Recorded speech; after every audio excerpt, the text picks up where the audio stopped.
La pregunta en general es, bueno, habíamos hablado, hay un contexto internacional, hay una globalización internacional, pero tenemos riquezas, tenemos apetencias para muchos fuertes y de alguna manera el tablero internacional juega de una forma en la cual nosotros estamos vulnerables. ¿Cuán vulnerables estamos? Tenemos que retrotraernos necesariamente a la historia, a muchos años atrás, y ahí tenemos que entender que lo que nos pasa hoy es el resultado de una política británica aplicada sobre todo a Hispanoamérica. La política británica aplicada sobre Hispanoamérica, a partir más o menos, ¿no es cierto?, de que comenzó a quedar claro que estas tierras iban a separarse de España, Inglaterra comenzó a reflexionar cómo iba a quedarse con el Bocato di Cardenale, que era la América española. Inglaterra miraba a la América española como un gato mira al canarito. Acordémonos que era el único gran mercado del mundo en ese momento. África no existía, Asia estaba lejos, las riquezas eran las riquezas de la América española. Y entonces Inglaterra había probado por la fuerza y había sido derrotada en Cartagena de India, ¿no es cierto?, con ese gran hombre que fue Blas de Lezo, ¿no es cierto? Medio hombre, ¿no es cierto?, que había derrotado a los ingleses no teniendo nada, y al hermano de George Washington, porque gran parte de los expedicionarios ingleses eran norteamericanos. Y después, ¿no es cierto?, la gran derrota británica en las calles de Buenos Aires en 1806-1807, esa gran derrota que hace el pueblo porteño acompañado de todo el pueblo de la patria grande, alto peruano, orientales, chilenos, derrotando en las calles de Buenos Aires a su majestad británica. Entonces los ingleses reflexionan cómo hacemos para quedarnos con esto, que no pudimos quedarnos con la fuerza. Y entonces ahí elaboran una estrategia de subordinación ideológica cultural de Hispanoamérica. Esa estrategia tiene tres partes, tres pilares. Los ingleses van a predicar, en alianza con la oligarquía financiera mundial, el libre comercio, sobre todo Hispanoamérica. ¿Para qué? Para que si se produce la ruptura con España, las jóvenes repúblicas que surjan se incorporen como mero segmento indiferenciado del mercado mundial, como simple productor de materias primas, porque la industria daba poder. Entonces Inglaterra no quería que estos países se industrializasen. El segundo elemento, si el primero era la prédica del libre comercio, para que nos incorporemos como simple productores de materias primas, cacao, café, algodón, lo que fuese.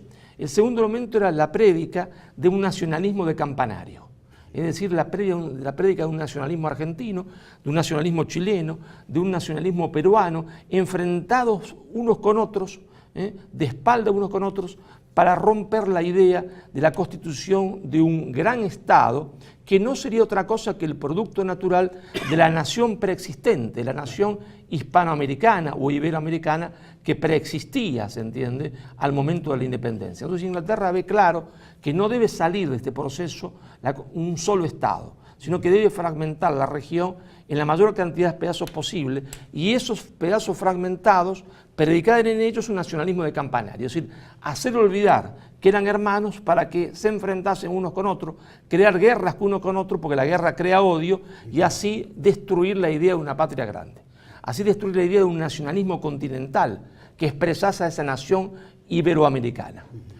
Y el tercer elemento era la prédica de Inglaterra, ¿no es cierto?, aliada a la oligarquía financiera mundial, en la segunda estaba aliado a las oligarquías locales, la prédica del iluminismo para desterrar del corazón de las masas toda idea de trascendencia. ¿Por qué?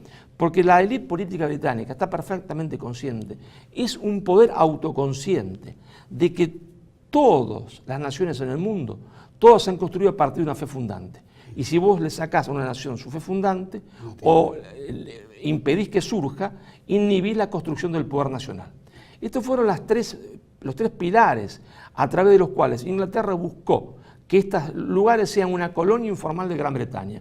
No iban a tener la bandera británica. Cada república iba a tener su propia bandera, su propio himno, su propio ejército, pero un ejército fantoche que no iba a tener poder real, ¿no es cierto? Éramos una semicolonia. Teníamos todos los atributos formales de la soberanía sin en realidad tener soberanía. Cuando los padres libertadores hacen el proceso de independencia, quieren hacer al mismo tiempo el proceso de unidad continental. ¿No? Y entonces Lo que les pasa a ellos es que cuando quieren hacer por su unidad continental es cuando Inglaterra empieza a jugar todas las fichas en contra de ellos mismos. El clásico ejemplo es el de Bolívar.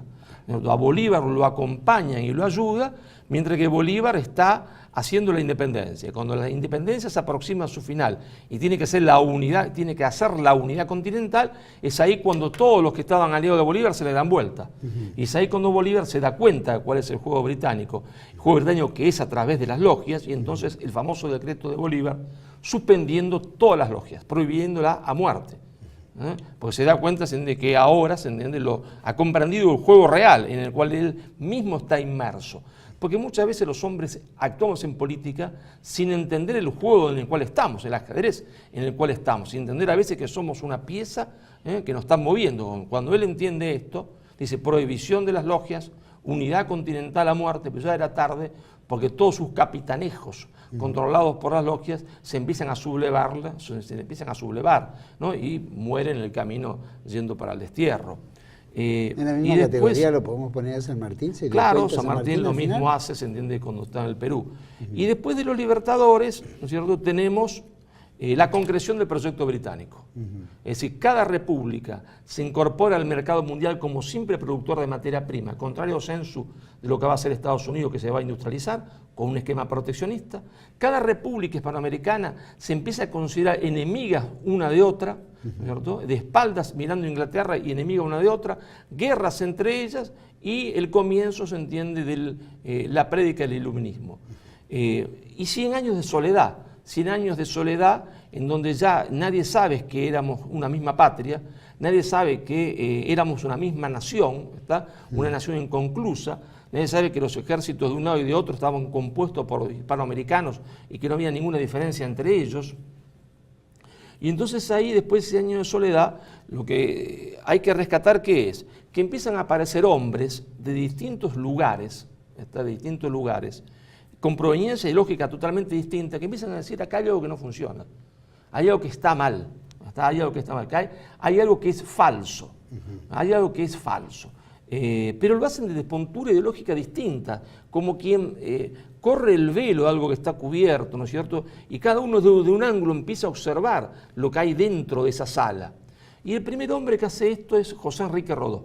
José Enrique Rodó, ¿no es cierto?, el uruguayo, que no provenía de las filas del pensamiento nacional ni del Partido Blanco, sino lo contrario, del Partido Colorado. Rodó se da cuenta y dice: pero señores, dice, empieza a pensar, acá hay una magna patria, hay una patria que se extiende desde México hasta Tierra del Fuego. Escribe un libro que a veces para nosotros hoy no nos dice nada, pero en el momento decía mucho, que es el Ariel de Rodó, donde él va a decirle: los jóvenes que no tienen una misión que cumplir en la historia son jóvenes muertos. Y la misión de ustedes es la reconstrucción de la unidad perdida. Pero Rodó hace una cosa magnífica, porque Rodó va a entender que esa reconstrucción a la cual él le propone a los jóvenes, esa misión, la reconstrucción de Hispanoamérica es más que los países hispanoamericanos. Hispanoamérica es más el Brasil. ¿Por qué? Porque la primera unidad que Inglaterra destruyó es la unidad en la península ibérica. La unidad en la península ibérica, la unidad entre Portugal y las otras Españas. Cuando destruye a la doble monarquía que se había creado con Felipe II. De ahí que cuando surge Portugal, surge como un poder enfeudado en 1640 al poder británico, porque la independencia de Portugal es una maniobra británica para romper ya la unidad de nuestros pueblos allá en la misma península. Y entonces vos tenés Rodó, que evidentemente había leído a otro hombre, aunque no lo cita, al cual él había leído, es clarísimo, y que le va a dar la pista que esto era así, que es un portugués, Oliveira Martin. Oliveira Martin crea lo que se llamó el iberismo. Oliveira Martin, un libro muy importante, muy pequeñito también, pero eran libros pequeños pero muy densos, Historia de la civilización ibérica. ¿Por qué dice esto Oliveira Martin? Porque Oliveira Martin dice: no voy a ponerle Historia de la civilización hispánica, porque es como España se robó el nombre de todos. Entonces vamos a buscar un nombre que no cree susceptibilidad. Entonces dice: vamos a hacer Iberia. Y entonces dice: España, Portugal, España y Portugal son la misma cosa. Ha sido destruida por una maniobra británica. Entonces él crea el iberismo, ¿no? Crea el iberismo. Y fue un movimiento muy importante. Ahora, fíjate vos que uno lo hace desde Portugal, Observa esto, de la tradición portuguesa, lo cual era muy difícil, por la historia que se había enseñado que Portugal era el amigo de España, toda una historia falsa. Rodó lo hace acá, y el mensaje de Rodó es como un reguero de pólvora, llega hasta México como el cólera, y ahí hay un hombre fundamental, que es José Vasconcelos, mexicano, ¿no es cierto?, que dice, señores, Rodó tiene razón, pero no solo tiene razón porque nos llama a construir una magna patria, que va a llamar a esa magna patria Vasconcelos Indoamérica. Indoamérica no por indígenas, sino porque nosotros éramos las Indias, éramos las Indias en la época de nuestra unión con España. Entonces Vasconcelos va a decir, Rodó tiene razón, pero hay algo que Rodó no ha visto, que esto también es una lucha metafísica. Va Vasconcelos a ir a una especie de filosofía de la historia y va a decir, la vieja oposición entre el mundo anglosajón y el mundo latino, entre el utilitarismo, entre considerar que solo es valioso lo que es útil, y el mundo de los ideales, de los principios, esa lucha que se daba, ¿se entiende?, en el viejo continente se traslada a América. Dicen, y entonces va a decir, nosotros tenemos dos raíces, esta raíz indígena, esta raíz hispánica, ambas son nuestras, porque el que llegó dejó de ser como era y el que estaba dejó de ser como antes de que llegara, y entonces Vasconcelos le da a esto de Rodó un carácter filosófico en su famoso libro La raza cósmica. Dice, nosotros estamos destinados al éxito, ¿por qué? Somos el preanuncio de lo que Dios quiere. Acá todo el mundo se mezcla sin prejuicios, se mezcla sin prejuicios. Acá está la raza amarilla, está blancos, hay indios, hay negros. Esto es el preanuncio, ¿se entiende?, de lo que Dios quiere. Eso es bien hispánico. Bien hispánico, muy hispánico. Pero vos fíjate que pasa otra cosa muy curiosa. Si por un lado te dije a Rodó, por otro lado te dije, ¿no es cierto?, a Oliveira y a Martín. Hay un hombre que podemos decir es un hombre del pensamiento de derecha, que es Rodrigo de Maeztu, ¿no?, que había sido embajador en Argentina y va a escribir un libro fundamental que es Defensa de la Hispanidad. Es decir, él se da cuenta también de que no hay una nación argentina, una nación chilena, una nación peruana, sino que hay una nación que es Hispanoamérica. ¿Qué es lo que Rodó les dice a los chilenos el día que lo invitan a él como gran literato a ser orador en los festejos de la independencia de Chile? Dice, señores, ustedes están festejando una independencia que es falsa. Lo que ustedes llaman nación es una provincia de una gran nación. No está mal el amor a la provincia, está muy bien el amor a la provincia, como el amor a la aldea, pero nuestro amor debe ser superior a la magna patria. Y ahí aparece otro hombre argentino que es, ¿no es cierto?, Manuel Ugarte. Manuel Ugarte, que queda impresionado con el discurso de Rodó, con Vasconcelos, y Ugarte va a gastar toda su fortuna recorriendo Hispanoamérica, predicando su libro El destino de un continente y el porvenir de la América Española. Su primer libro se llama El porvenir de la América Española. Y él dice, señores, tiene razón Rodó, tiene razón de Vasconcelos, pero acá hay una cuestión de orden geopolítico. Si nosotros no nos unimos, nos comen como aceitunas. ¿Por qué? Porque él se pregunta, ¿dónde está el origen de la fortaleza de los Estados Unidos? El origen de la fortaleza de Estados Unidos está en que el proceso de independencia norteamericano terminó en la unidad. ¿Y cuál es el origen de nuestra debilidad, de nuestra impotencia? En que el proceso de independencia hispanoamericano terminó en la desunión. Si queremos igualar poderes y que no nos coman como aceitunas, tenemos que hacer lo mismo que ellos, es decir, la unidad. Te decía en el bloque anterior que todo esto que Inglaterra ha trabajado profundamente, que lo has dicho muy bien, el iluminismo, el libre mercado, etcétera, la influencia cultural, generó coletazos en diferentes épocas de la historia. ¿Por qué hay sectores que lo masticaron también y otros siguieron con esa raigambre hispánica? ¿Por qué hay un choque hasta en lo político y lo cultural? Era natural, porque lo que los ingleses van a predicar, aliados de las oligarquías locales, por ejemplo la oligarquía que derrota a Rosas en Caseros, van a predicar el nacionalismo de campanario. Y ellos se quedan con el poder y a partir del poder falsifican la historia. O sea, hay una historia falsificada, construida para hacer creer a los argentinos que la nación argentina existió desde siempre. Sin entender de que todos derramamos la misma sangre en todas las batallas, todos juntos. Y lo mismo le va a pasar a Colombia. Van a crear un falso nacionalismo colombiano, un falso nacionalismo peruano, un falso nacionalismo chileno.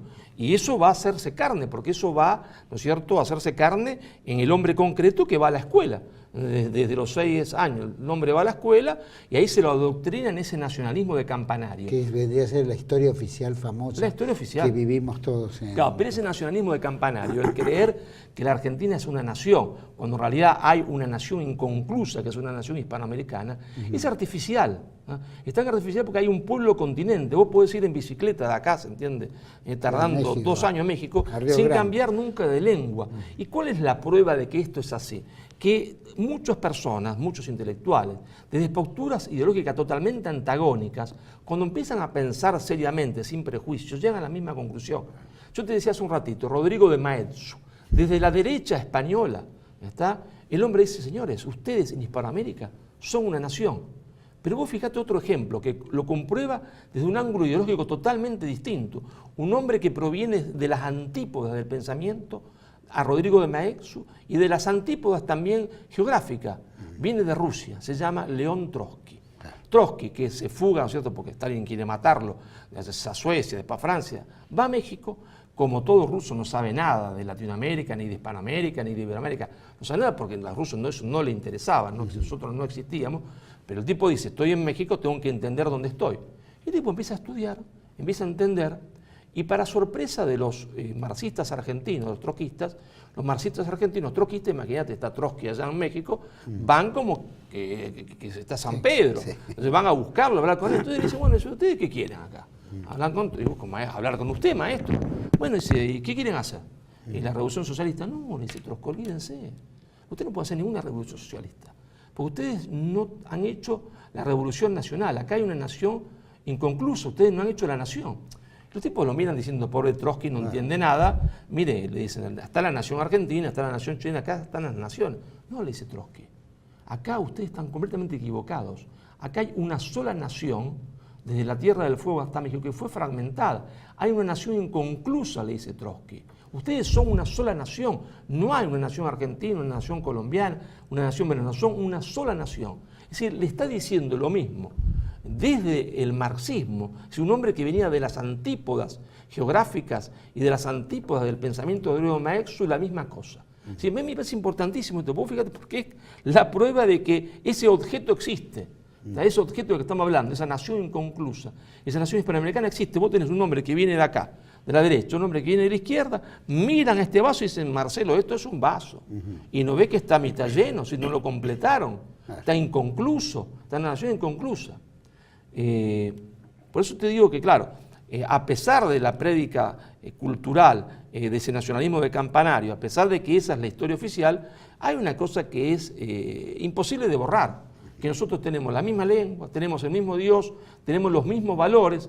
Lógicamente, como provincias, cada uno tiene su pigmento, su pigmento, uno más oscuro, uno más clarito, ¿no? Uno come más picante, el otro menos, uno come más carne, el otro menos, de acuerdo al lugar donde está y a lo que tiene en el momento, ¿no es cierto?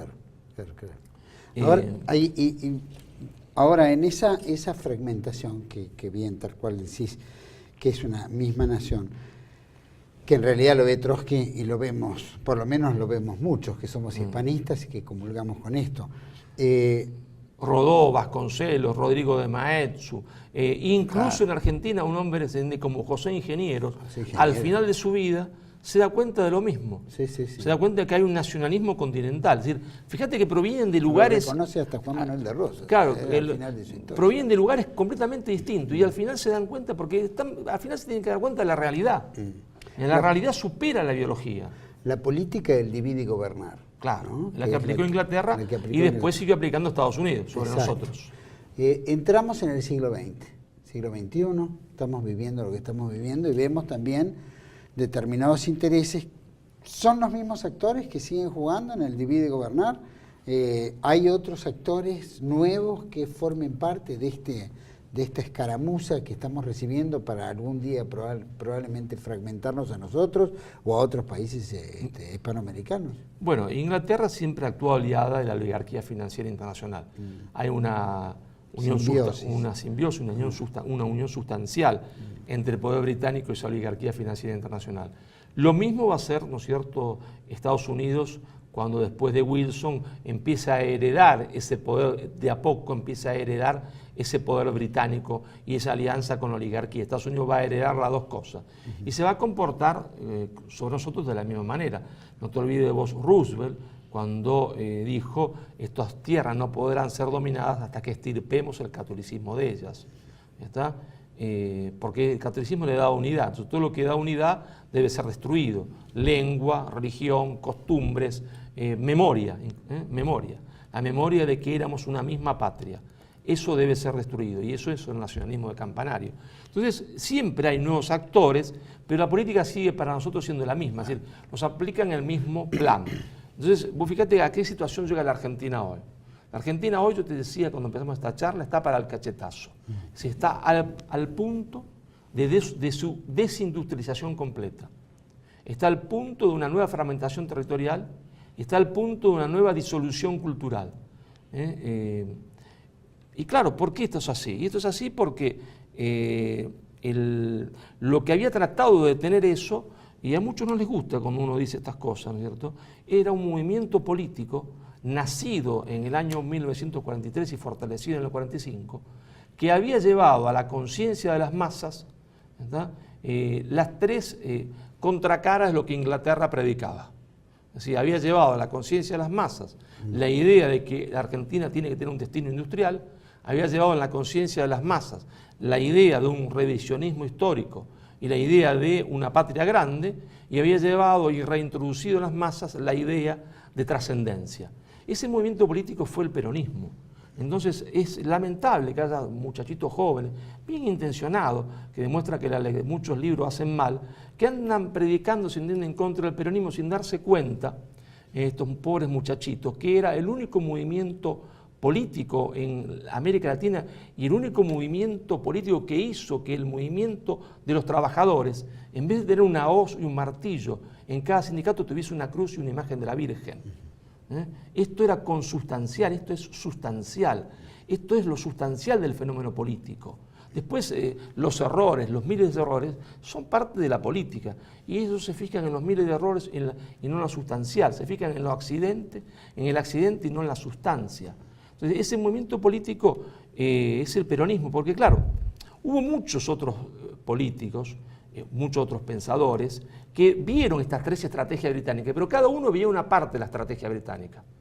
Había algunos que veían el tema de la desindustrialización, es decir, el que éramos una colonia porque éramos simplemente productores de materias primas. Entonces proponían la industrialización, es decir, veían una pata del poder británico, una parte de la estrategia de subordinación. Otros veían otra patita, es decir, veían el tema de la fragmentación territorial, de la balcanización. Por ejemplo, Aya de la Torre vio dos patitas, ¿está? Vio la estrategia de desindustrialización y la estrategia de balcanización. Y creó un movimiento político que tenía esas dos banderas, democratización, industrialización e integración, reconstrucción de la unidad perdida. Pero él nunca logró ver la tercera parte de la estrategia británica, que era la prédica del iluminismo, para desterrar del corazón de las masas la idea de trascendencia. El primero que ve las tres estrategias británicas y que elabora un movimiento político, una doctrina para contrarrestar a las tres partes de la estrategia británica, es en Argentina Juan Domingo Perón. Cuando dice entonces industrialización, patria grande, es decir, unidad continental, América Latina ahora nunca, y el justicialismo es una filosofía de vida profundamente popular, profundamente cristiana. En contra del iluminismo, es el primer movimiento político latinoamericano, iberoamericano, no iluminista, antiiluminista. Vargas no pudo hacer eso. Vargas se da cuenta en Brasil de una de las patas de la dominación británica, el tema de la industrialización. El Brasil, cuando Vargas llega al gobierno, es un Brasil que vive el 60% de la exportación de café. Solo vive de eso. Cuando el café se cae, el Brasil se cae. Entonces Vargas empieza el gran proyecto industrializador del Brasil. Pero Vargas entiende poco el tema de la integración, la entiende más que otros, pero no la entiende del todo, y no entiende el tema del iluminismo. ¿Qué condiciones? Vos hablás de conciencia nacional, ¿no? ¿Qué resortes tiene que haber para generar la conciencia nacional? Es decir, ¿dónde deberíamos empezar a trabajar nosotros para poder colaborar en que exista esa conciencia nacional?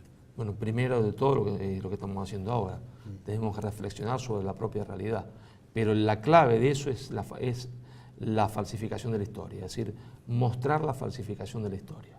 Si no vamos a mostrar la falsificación de la historia, que es permanente, se falsifica la historia argentina permanentemente, y si no vemos eso no podemos construir ninguna conciencia. No se puede construir sobre la mentira, sino se puede construir sobre la verdad. Solo se construye sobre la verdad. Y acá hay una historia argentina que está continuamente falsificada, para que no logremos construir nuestra conciencia nacional.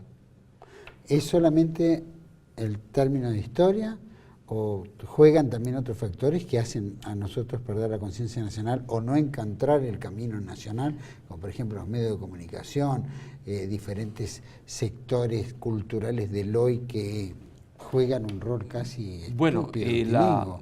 La principal estrategia de subordinación que se ejerce contra Estados como la Argentina, como una nación como Argentina, es siempre la subordinación ideológica cultural. Si el poder mundial subordina ideológicamente a los otros para que uno haga lo que ellos quieren que hagan sin necesidad de que no lo digan. Entonces ellos van creando ideología de subordinación o ideología de distracción. Entonces la gente está distraída en una discusión que no es la discusión en la cual uno debe concentrarse. Crean ideología de subordinación o ideología de distracción. Entonces, por ejemplo, en todo el mundo, en la universidad, en una época se pone de moda Foucault, empiezan todos a estudiar la Foucault. Que en realidad es una moda que no es que uno no lo deba estudiar, pero hay que estudiarlo y pasarlo por el tamiz de la realidad nacional. Pero todo concentrado en Foucault. Antes, 20 años atrás, todo concentrado en Freud. Son continuas ideologías de subordinación o de distracción, porque la subordinación ideológica es como una hidra de 1000 cabezas. Vos le cortás una cabeza y aparece otra. Entonces, van creando continuamente, y por supuesto los medios masivos de comunicación en eso son propagadores de esa ideología de subordinación permanente. Bueno, obviamente son medios de comunicación masivos de grandes corporaciones, ¿no? Porque ni siquiera son propios nuestros, ¿no? Ya hacen eco de todas. Ya no son más de familias argentinas. Con lo cual, vos decías, antes estaban en manos de familias argentinas que quizás jugaban en contra de la Argentina, pero siempre es más fácil negociar con esas personas que negociar con una corporación internacional, ¿no? Claro, factores que hay, accionistas privados.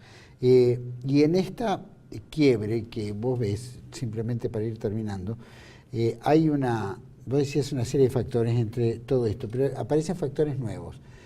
Por ejemplo, el caso del submarino, ¿no es cierto?, que todavía desconocemos, nosotros apostamos a que fue hundido, ¿no? Simplemente porque es muy raro que un submarino que está preparado para una determinada cantidad de cosas sufra lo que dicen que está sufriendo, si no es por un hecho, digamos, bélico, de atentado, llamarlo de alguna manera.